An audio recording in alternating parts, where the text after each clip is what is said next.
Well,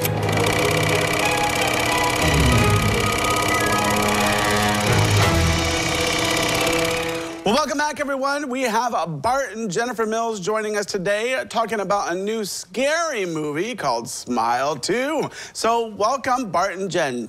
Good morning. Welcome. All right, you wouldn't think it would be scary with a name like Smile 2, but dun-dun-dun. Yeah. Well, if you were aware of Smile 1, then you know it was scary. Smile 1 came out. This follows that one. This came out in 2022. It was kind of a hit for Paramount.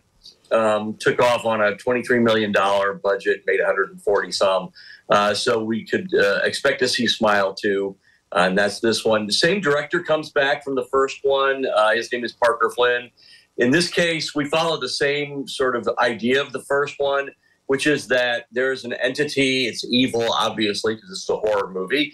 And it attaches itself to people who watch another person die. And so the first one was a metaphor for trauma. Basically, you see somebody die, it sticks with you emotionally, mentally, and all that stuff. And then eventually it passes on to another person. In this case, the entity drives somebody sort of crazy until they eventually kill themselves in front of somebody else. That's the plot of this one. In this case, Naomi Scott is playing a rock star or a pop star singer, called Sky Riley. And she is already suffering from some mental challenges, and this thing attaches itself to her, and then we just watch her just generally unfold as we go along. Yeah, I watched the trailer on this one, and I have to tell you that it looked like there was going to be a lot of jump scares, and I would probably wet myself. You would have wet yourself for sure. I jumped out of my seat and screamed audibly. Probably 5 times. And for the first time that I could ever remember, he jumped out of his seat. Yeah. He flew out of his seat on one of them. I don't know. It was because of my scream. Yeah, I did not scream. I didn't to be clear, but I may have hopped a touch. Yes. But there are a lot of really, and really, frankly, a lot of effective jump scares in this. If you're a person who likes that, after a while, and if you're a horror fan, you feel like you become sort of immune to these things because you see them coming. But this director is really good at surprising you with them. Yeah. Yeah. So this movie is rated R. It's also 2 hours and 7 minutes. Now, is it 2 hours and 7 minutes? Is it filled with just scary, scenarios throughout the whole movie, or is there like a big plot line to follow through, or? There's a plot.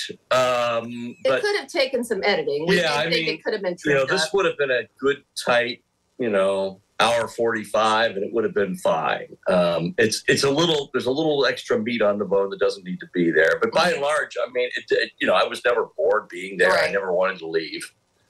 Yeah. So I'm going to go to our favorite website, Rotten Tomatoes. So, all right. So Rotten Tomatoes, it gave it an 82% audience approval rating, which is pretty good. Yeah, I would definitely agree with that. Yeah, that's maybe even a little higher from the trolls on the Rotten Tomato, but yeah, I think that falls in line. It's a pretty effective follow-up. All right, so scary movie.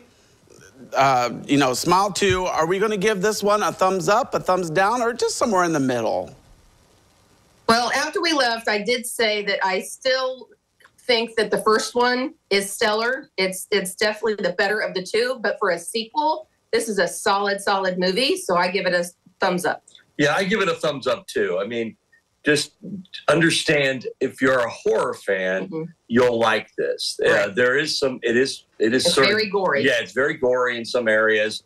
It's a lot, and it's a dark movie. It really is.